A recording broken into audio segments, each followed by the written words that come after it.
حلالہ کے لیے لایا ہے۔ میں تو شوہر سے زیادہ اس بچے کا منہ دیکھتی رہی تھی۔ میرے شوہر کے لیے مجھے کسی اور مرد کے حوالے کرنا مشکل کام تھا اور خود میں بھی گھبرا گئی تھی، مگر میں سوچ بھی نہیں سکتی تھی کہ میرا شوہر ایک بچے کو حلالہ کے لیے گھر لے آئے گا۔ میں نے احتجاج کرنا چاہا تو میرا شوہر مجھے ایک طرف لے کر جا کر غصے سے بولا کہ اگر میں نے اس بچے پر اعتراض کیا تو پھر میں بھول جاؤں کہ کوئی حلالہ ہوگا، کیونکہ وہ کسی تیسرے مرد کو ہمارے درمیان نہیں لانے والا تھا۔ میں اپنے شوہر کی ضد سے واقف تھی۔ مجھے اندازہ ہو گیا تھا کہ اب اگر میں نے کوئی اعتراض اٹھایا تو ساری زندگی گناہ میں گزارنی پڑے گی۔ پہلے میں ایک گناہ کبیرہ کے ملبے میں دبی ہوئی تھی۔ مجھے گہری سوچ میں مبتلا دیکھ کر میرے شوہر نے مجھے سمجھایا تھا اور میں بھی تو یہی چاہتی تھی۔ میرا شوہر بولا کہ وہ لڑکا اتنا بھی معصوم بچہ نہیں ہے، پیسے لے کر حلالہ کرنے کو تیار ہو گیا ہے۔ حلالہ کرنے کے بعد ہم دونوں پھر سے ایک دوسرے پر حلال ہو جائیں گے اور مزید ہمیں گناہ نہیں کرنا پڑے گا۔ اپنے شوہر کی بات سن کر میں نے مجبوری میں حامی بھر لی اور سر پر دوپٹہ ڈال کر بیٹھ گئی۔ میرے شوہر نے میرا نکاح اس بچے سے کروا دیا اور پھر رات کے وقت ہمیں کمرے میں بھی بھیجتے ہوئے اچانک میرے شوہر نے اس بچے کو ایک دودھ کا گلاس پکڑایا اور اسے کہا کہ وہ دودھ پی لے۔ میں نے حیرت سے اپنے شوہر کو سوالیہ نظروں سے دیکھا تو وہ بہت ہی عجیب سی بات بولا تھا کہ اس بچے کو میں نے دودھ میں ایسی دوا دی ہے جس سے وہ ہوش میں نہیں رہے گا اور ہوش آنے پر اسے یہ رات یاد نہیں رہے گی۔ اس وقت تو مجھے بھی اپنے شوہر کی بات مناسب لگی اور میں نے اپنے شوہر کو داد دی کہ کیسے اس نے سمجھداری سے حل نکالا تھا کہ حلالہ بھی ہو جاتا اور پردہ بھی رہ جاتا۔ میں نہیں جانتی تھی میرے ساتھ اس رات کیا ہونے والا تھا۔ اگر جان لیتی تو اپنے شوہر کو یوں شاباش نہ دے رہی ہوتی۔ اس بچے نے دودھ پی لیا تو میں کمرے میں چلی گئی، مگر کمرے میں جاتے ہی مجھے عجیب سا محسوس ہونے لگا اور میں نے بچے کی طرف دیکھا تو میرا سر چکرا گیا۔ اس رات تو میرے ہوش اڑ گئے تھے۔ میں سوچ بھی نہیں سکتی تھی میرے ساتھ کیا چال چلی گئی تھی اور میں اس حلالے کے جال میں پھنس گئی تھی۔ میں اگلے روز جب کمرے سے باہر نکلی تو میرا دل اس طرح سے پریشان تھا اور میں سوچ میں مبتلا تھی۔ میرے شوہر نے پریشانی سے پوچھا کہ مجھے کیا ہوا ہے، مگر میں اپنے شوہر کو ٹال گئی۔ اب اپنے شوہر کو کیا بتاتی کہ میرے ساتھ کیا ہوا تھا۔ میں وہیں سر پکڑ کر بیٹھ گئی تھی اور میرے شوہر نے اس بچے کو بلا کر پیسے دیتے ہوئے کہا کہ اب وہ مجھے طلاق دے دے۔ اس بچے نے پیسے لیے اور فوراً میرے شوہر کی ہدایات پر مجھے طلاق دے کر وہاں سے چلا گیا۔ میرا شوہر اس کے جاتے ہی خاموش ہو گیا اور بولا کہ اب ہم اپنا رشتہ جائز کر سکتے ہیں اور پھر کوئی پریشانی ہمارے درمیان نہیں رہے گی۔ میں بھی یہ سوچ کر قدرے مطمئن ہو چکی تھی۔ عدت گزارنے کے بعد میرے شوہر نے مولوی کو بلا کر پھر سے میرے ساتھ نکاح کر لیا اور مجھے اپنے غصے میں دی گئی طلاق پر معافی مانگنے لگا اور مجھ سے وعدہ کیا کہ وہ آئندہ ایسی حرکت نہیں دہرائے گا۔ میں نے اپنے شوہر کو معاف کر دیا اور خوش ہو گئی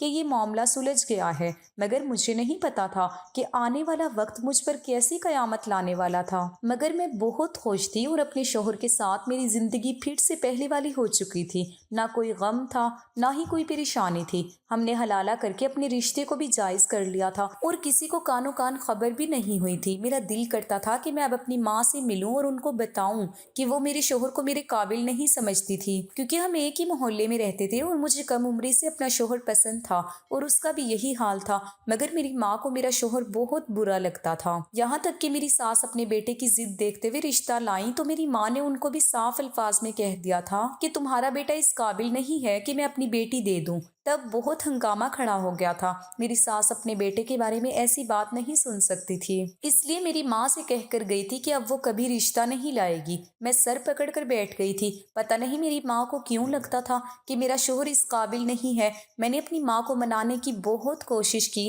مگر میری ماں نہیں مانی تھی۔ وہاں میرا شوہر بھی اپنی ماں کو منانے کی بہت کوشش کرتا رہا، لیکن اس کی ماں دوبارہ رشتہ لانے پر تیار نہیں ہوئی تھی اور ہم دونوں ایک دوسرے کے بغیر نہیں رہ سکتے تھے۔ اس لیے بہت مجبور ہو کر ہم دونوں نے یہ فیصلہ کیا تھا کہ ہم گھر سے بھاگ جائیں گے، کیونکہ میرے شوہر کو لگتا تھا کہ جب ہم نکاح کے بعد اپنے والدین کو منائیں گے تو ہمارے والدین مجبور ہو جائیں گے۔ اس نے ٹھیک ہی کہا تھا۔ ہم لوگوں نے ایک ساتھ بہت اچھی زندگی گزاری تھی اور ہم چاہتے تھے کہ ہمارے ہاں اولاد ہو جائے تاکہ ہم اپنے والدین کو ان کی اولاد سے ملوا کر منا سکیں، مگر اللہ نے ہمیں اولاد نہیں دی تھی اور میں اپنے ماں باپ کے بغیر مزید نہیں رہ سکتی تھی۔ ایک سال بعد میری ضد پر جب ہم واپس اپنے والدین کے پاس گئے اور انہیں منانے کے لیے رو دھو کر معافیاں مانگی تو وہ لوگ مان گئے تھے اور ہمیں پھر سے قبول کر لیا تھا۔ مگر میری ماں نے تب بھی مجھے یہی کہا تھا کہ ایک دن تمہیں پتہ چل جائے گا کہ یہ بندہ تمہارے لیے ٹھیک نہیں ہے، کیونکہ جو خامیاں میں تمہارے شوہر میں دیکھ رہی ہوں وہ تم کبھی نہیں دیکھ سکتی، اور تمہارے پاس وہ تجربہ بھی نہیں ہے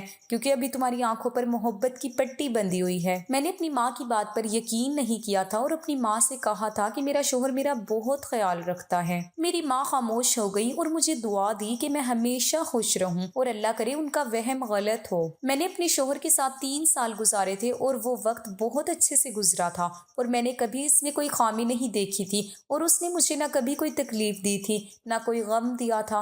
ہماری ازدواجی زندگی میں پہلی بار غصے میں آ کر اس نے مجھے طلاق دی تھی اور اس کا بھی ازالہ کر دیا تھا، وہ بھی صرف میری خوشی کی خاطر کیا تھا، کیونکہ اسے نہیں لگتا تھا ہمارے درمیان طلاق ہوئی ہے، اور نہ ہی وہ اس طلاق کو مانتا تھا، مگر میری پیشانی پر اس نے ایک لڑکے کے ساتھ میرا حلالہ بھی کروا دیا تھا۔ میں چاہتی تھی کہ میں اپنی ماں کو مل کر یہ سب بتا دوں کہ کیسے میرے شوہر نے میری خاطر مجھ پر اپنی ہر ضد کو قربان کر دیا تھا اور وہ صرف میری خوشیوں کو دیکھتا تھا، لیکن میں اپنی ماں کو طلاق کا قصہ نہیں بتا سکتی تھی، اس لیے خاموش رہی۔ لیکن اس حلالے کے واقعے ہونے کے بعد سے تو میرے دل میں اپنے شوہر کی قدر مزید بڑھ چکی تھی۔ میں یہ بھی بھول گئی تھی کہ مجھے حلالے کے مقام پر لانے والا بھی میرا شوہر ہی تھا۔ کسی نے شاید ٹھیک کہا ہے کہ جو آپ کو پسند ہو اس کی ہر بات آپ کو پسند ہوتی ہے، مگر میرا وہ یقین ایک روز اپنے شوہر کے منہ سے اپنے رشتے کی حقیقت سن کر خاک میں مل گیا تھا۔ ایک روز میں کچن میں کام کر رہی تھی جب میرے شوہر کا ایک دوست اس سے ملنے آیا۔ میرا شوہر مجھے کافی بنانے کا کہہ کر اپنے دوست کے ساتھ مہمان خانے میں بیٹھ گیا تھا۔ میں نے کافی بنائی اور اپنے شوہر کو جا کر دے دی۔ میں واپس آنے لگی تو میں نے سنا کہ میرے شوہر کا دوست اسے بتا رہا تھا کہ اس نے اپنی بیوی کو غصے میں طلاق دے دی ہے اور اب وہ پچھلے 4 ماہ سے الگ الگ رہ رہے ہیں۔ وہ بہت اداس تھا اور میرے شوہر کو بتانے لگا کہ میری بیوی کو کھانا منگوا کر کھانے کی عادت تھی اور مجھے یہ چیز پسند نہیں تھی۔ ہمارے بچے بہت چھوٹے تھے اور ایک بیٹے کو بازاری کھانوں سے ہر وقت معدے کی تکلیف رہنے لگی تھی۔ میں اس بات سے بہت تنگ آ گیا تھا اور ہر وقت اپنی بیوی کو سمجھاتا رہتا تھا کہ وہ گھر میں کھانا بنایا کرے، مگر وہ کام سے بچنے کے لیے ہر بار چھپ کر باہر سے کھانا منگوا لیتی تھی۔ ایک روز مجھے پتا چلا تو میں نے اسے سختی سے دھمکی دی کہ اگر اس نے میری بات نہ مانی یا گھر میں کھانا نہ بنایا تو میں اسے طلاق دے دوں گا، لیکن میری بیوی کو یہ وہم تھا کہ میں اس کے بغیر نہیں رہ سکتا اور اسے کبھی طلاق نہیں دوں گا، کیونکہ ہمارے بچے چھوٹے چھوٹے ہیں اور میں اپنے بچوں کو کبھی روتا ہوا نہیں دیکھ سکتا تھا، اور میرے بچے اپنی ماں کے بہت قریب تھے۔ مگر ایک روز میں کام سے گھر گیا تو میرے بیٹے کی حالت بہت خراب تھی۔ میں اسے لے کر ہسپتال بھاگا تو ڈاکٹر نے چیک اپ کر کے بتایا کہ اس کی معدے پر زخم ہو چکے ہیں، کیونکہ وہ چھوٹا سا بچہ ہے مگر بہت چٹپٹے کھانے کھاتا رہا ہے۔ میں نے بیٹے سے پوچھا تو پتا چلا کہ میری بیوی اب بھی بازار سے چٹپٹے مسالے دار چیزیں منگوا کر خود بھی کھاتی تھی اور بچوں کو بھی کھلاتی تھی۔ اس کی ضد پر میری انا پر چوٹ لگی تھی۔ میں مزید اس کی یہ حرکتیں برداشت نہیں کر پایا تھا اور میں نے اسے غصے میں طلاق دے دی،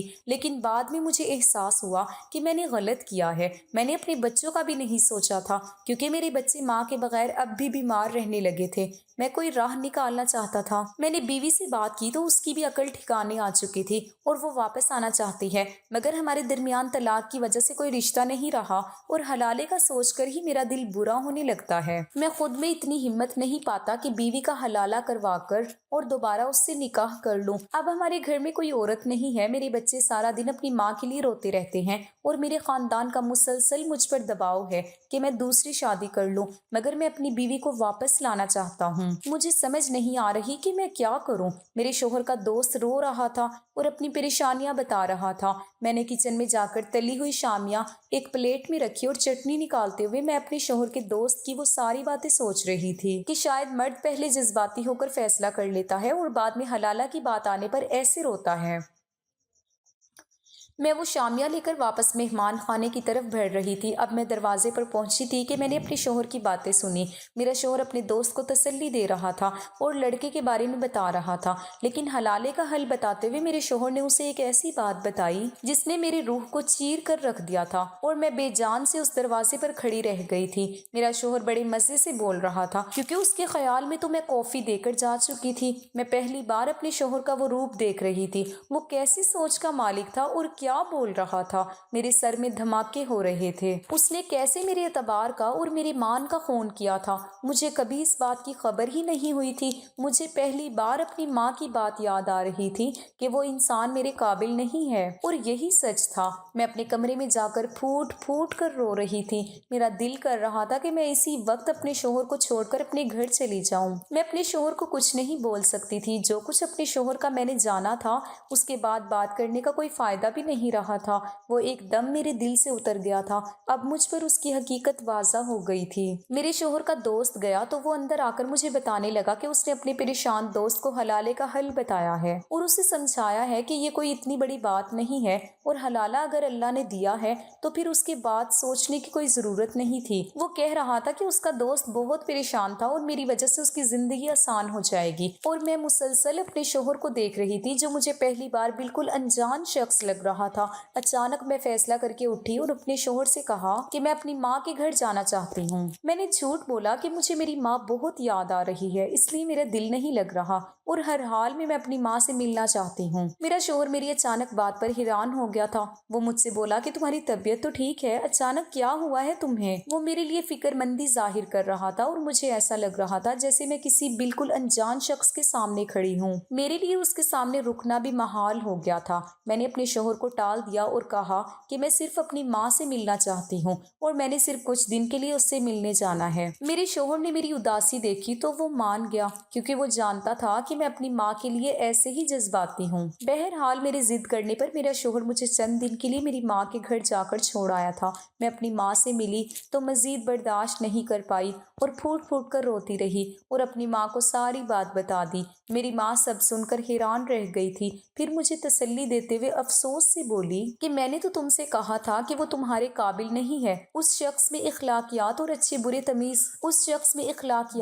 برے کی تمیز نہیں ہے، اور یہ بات میں اس کی شخصیت میں بہت پہلے دیکھ چکی تھی، اور میں تمہیں یہی سمجھانا چاہ رہی تھی، مگر تم نے ضد کی اور میری بات نہیں مانی۔ میں نے ماں سے رو کر کہا کہ میں سمجھ گئی ہوں کہ اولاد کا تجربہ ماں باپ کے تجربے سے کبھی زیادہ نہیں ہو سکتا۔ میری ماں نے مجھے کہا کہ اگر تم علیحدگی چاہتی ہو اور تمہاری عقل جگہ پر آ گئی ہے تو فکر مت کرو، میں تمہارے ساتھ ہوں اور میں سب سنبھال لوں گی۔ تم اپنے دماغ پر زیادہ زور مت دو، اس سب میں تمہارا کوئی قصور نہیں ہے۔ میں نے پہلی بار اپنی ماں سے سر جھکا کر کہا تھا کہ اب وہ جو بھی کہیں گی اور جو بھی کریں گی میں ان کے ساتھ ہوں۔ میں اب مزید اپنے لیے کوئی فیصلہ لینے کے حق میں نہیں تھی، اور نہ ہی مجھے اپنا آپ اس قابل لگ رہا تھا کہ میں اپنے لیے کوئی فیصلہ لے سکتی۔ میں نے اپنی زندگی کا اتنا بڑا فیصلہ اتنا غلط کیا تھا، اور ایک غلط شخص کا انتخاب کر بیٹھی تھی جس کی وجہ سے میری زندگی برباد ہو گئی تھی اور میں اپنی ہی نظروں سے گر گئی تھی۔ میری ماں نے مجھے چپ کروایا اور اگلے ہی روز میرے شوہر کو فون کر دیا کہ اب میری بیٹی کے ساتھ تمہارا کوئی تعلق نہیں رہا، اس لیے تم میری بیٹی کو لینے کبھی مت آنا، اور نہ ہی میری بیٹی کے ساتھ کوئی بات کرنے کی کوشش کرنا۔ میرا شوہر تو یہ سن کر گھبرا گیا تھا اور پہلی فرصت میں بھاگا آیا تھا۔ وہ ہمارے گھر میں آ کر کہنے لگا کہ اچانک ایسا کیا ہو گیا کہ اسے فون کر کے رشتہ ختم کرنے کی بات کی گئی ہے۔ وہ اپنے اصلی ضدی لہجے میں بولا تھا کہ وہ اپنی بیوی کو کبھی نہیں چھوڑ سکتا۔ وہ ماں سے بولا کہ میری بیوی کو بلائیں، وہ یقیناً اس فیصلے سے انجان ہوگی اور میں آپ کو یہ کھیل نہیں کھیلنے دوں گا۔ میری ماں نے اسے ایسا جملہ کہا جس پر اس کا رنگ اڑ گیا تھا۔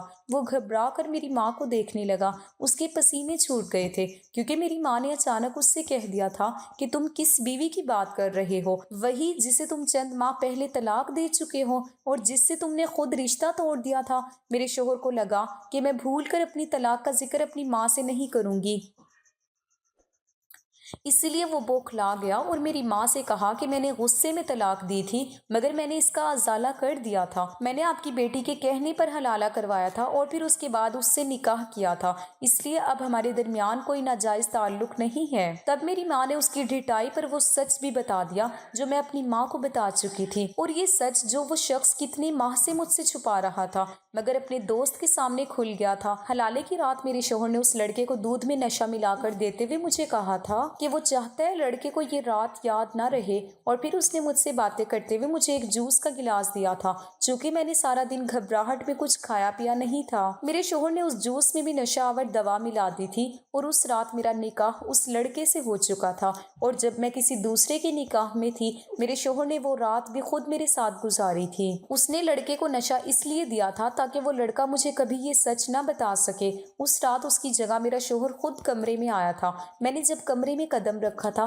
تو نشے کی وجہ سے مجھے نیند آ گئی تھی۔ میں نے جب لڑکے کو دیکھا تو وہ بھی بے ہوش پڑا تھا۔ میں تو ٹھٹک کر رہ گئی تھی۔ میں اس رات بے ہوش ہو گئی، اور جب اگلی صبح آنکھ کھلی تو دیکھا کہ وہ لڑکا ویسے ہی بے ہوش پڑا تھا۔ میں اپنی حالت دیکھ کر گھبرا گئی تھی۔ میرا دل عجیب سی کیفیت میں تھا۔ وہ لڑکا تو ہوش میں نہیں تھا، پھر کیسے یہ سب ممکن ہوا تھا؟ میں اپنے شوہر کو یہ بات بتانا چاہتی تھی، مگر یہ سوچ کر چپ ہو گئی تھی کہ شاید مجھے غلط فہمی ہوئی ہے۔ لیکن اس روز میرے شوہر نے اپنے دوست کو بھی وہی سب دہرانے کا مشورہ دیتے ہوئے خود اپنے منہ سے یہ سچ اگل دیا تھا۔ مجھے اپنے شوہر سے نفرت ہو گئی تھی۔ آج اس بات کو 4 سال گزر گئے ہیں۔ میں اپنی ماں کے ساتھ رہ رہی ہوں۔ میرے شوہر نے بہت ہنگامہ کیا تھا، آخر تھک ہار کر وہ مجھے چھوڑ گیا تھا، اور آج میں ہنسی خوشی اپنی ماں کے ساتھ رہ رہی ہوں۔